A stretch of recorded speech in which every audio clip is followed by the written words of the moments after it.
अब रोहिंग्या मुसलमानों को वापस म्यांमार भेजने की शुरुआत हो गई है। 9 मार्च से ही रोहिंग्याओं को मणिपुर से भेजने का सिलसिला शुरू किया जा चुका है।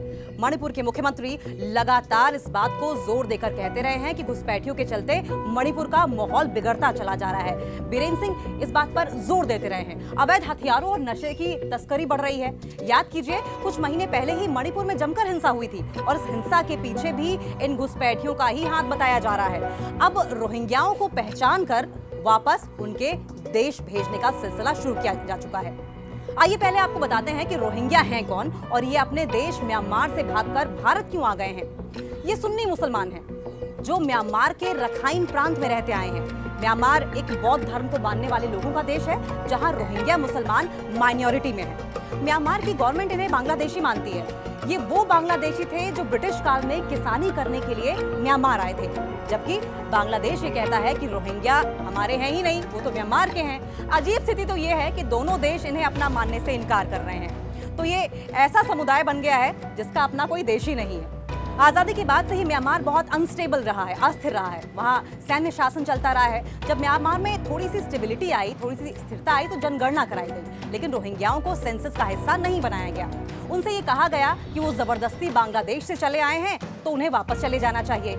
यहाँ तक तो ठीक था, लेकिन रोहिंग्याओं के लिए म्यांमार में बात तब और ज्यादा बिगड़ गई जब एक रोहिंग्या ने बौद्ध महिला का बलात्कार कर दिया और उसके बाद बड़ी ही बेरहमी से निर्मम तरीके से उसकी हत्या भी कर दी। बौद्ध आबादी के बीच रोहिंग्याओं को लेकर गुस्सा फूट पड़ा और इसके बाद सांप्रदायिक हिंसा शुरू हो गई और रोहिंग्या मुसलमान वहां से खदेड़े जाने लगे। कहा तो यहां तक जाता है कि आम लोग और सैनिकों ने मिलकर रोहिंग्याओं पर जमकर हिंसा की। गांव के गांव जला दिए गए। बहुत बड़ा नरसंहार हुआ और इस नरसंहार के बीच 2017 में बड़ी तादाद में रोहिंग्या भागकर बांग्लादेश पहुंच गए।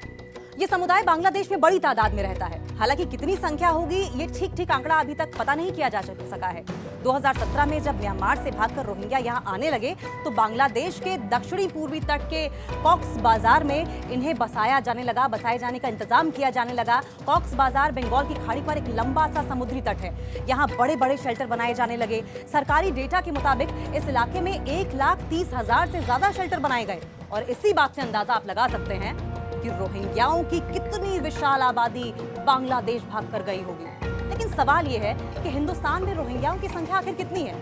दरअसल इसका भी ठीक आंकड़ा अभी तक जुटाया नहीं जा सका है, लेकिन यूएनएचआरसी के मुताबिक 21,000 से ज्यादा रोहिंग्या हिंदुस्तान में रहते हैं, लेकिन अवैध रूप से रह रहे रोहिंग्याओं की संख्या बहुत ज्यादा है। दावा तो ये भी है कि सिर्फ और सिर्फ नॉर्थ ईस्ट में ही इनकी संख्या 1 लाख से ज्यादा है। अवैध रूप से 1 लाख से ज्यादा रोहिंग्या वहां रह रहे हैं। जम्मू कश्मीर समेत देश के बाकी हिस्सों में भी रोहिंग्या चोरी छिपे बसे हुए हैं। भारत शरणार्थियों को लेकर काफी उदार रहा है। रोहिंग्या को लेकर भी शुरुआत में भारत को कोई दिक्कत नहीं थी, लेकिन धीरे धीरे अस्थिरता और अराजकता फैलाने में रोहिंग्याओं का नाम सामने आने लगा। कई देशों में इनका संपर्क था और इन देशों में इनकी संलिप्तता तस्करी में पाई जाने लगी। फर्जी डॉक्यूमेंट्स बनाने में ये माहिर हो गए और कई तरह के गोरख धंधे करने लगे। बात तब और ज्यादा बिगड़ गई जब अलग अलग राज्यों के मूल जो निवासी थे इनसे परेशान होने लगे। इसके अलावा उनका यह भी मानना था कि रोहिंग्याओं के आने से उनके अधिकार छिन रहे हैं, उनके अधिकार बंट रहे हैं। मणिपुर हिंसा में भी इनका नाम सामने आया। मणिपुर हिंसा से ठीक पहले बड़ी संख्या में रोहिंग्या मणिपुर राज्य में आए थे। बहुतों को हालांकि इस वक्त डिटेन भी किया गया था। दरअसल रोहिंग्या नॉर्थ ईस्ट इसलिए आसानी से पहुंच जाते हैं क्योंकि मिजोरम, मणिपुर, नागालैंड और अरुणाचल प्रदेश की जो सीमाएं हैं वो म्यांमार से सटी हुई हैं और ये जो सीमा है वो 1500 किलोमीटर से ज्यादा लंबी है। दोनों सीमाओं पर पहाड़ी आदिवासी रहते हैं और इन लोगों का आपस में काफी मोल जोल है, काफी करीबी और मधुर रिश्ते हैं। उनसे मिलने जुलने और व्यापार की मुश्किलों से उन्हें गुजरना ना पड़े, इसलिए भारत और म्यांमार ने मिलकर ये तय किया कि सीमाएं 16 किलोमीटर तक वीजा फ्री कर दी जाए और आने जाने की इस आजादी का फायदा इन घुसपैठियों ने उठाया और वे बड़ी संख्या में सीमा पार करके धीरे धीरे करके भारत में आने लगे। अब रोहिंग्याओं को डिपोर्ट किया जाने लगा है। तैयारी कर ली गई है कि उन्हें डिपोर्ट किया जाए और सीमाओं को भी घेर दिया जाएगा, यानी कि अब पहले की तरह मुक्त आवागमन नहीं हो पाएगा सीमाओं पर। अब क्योंकि म्यांमार एक अस्थिर देश है, वहां अक्सर हिंसा होती रहती है, वहां से भाग कर रेफ्यूजी भारत आते रहते हैं।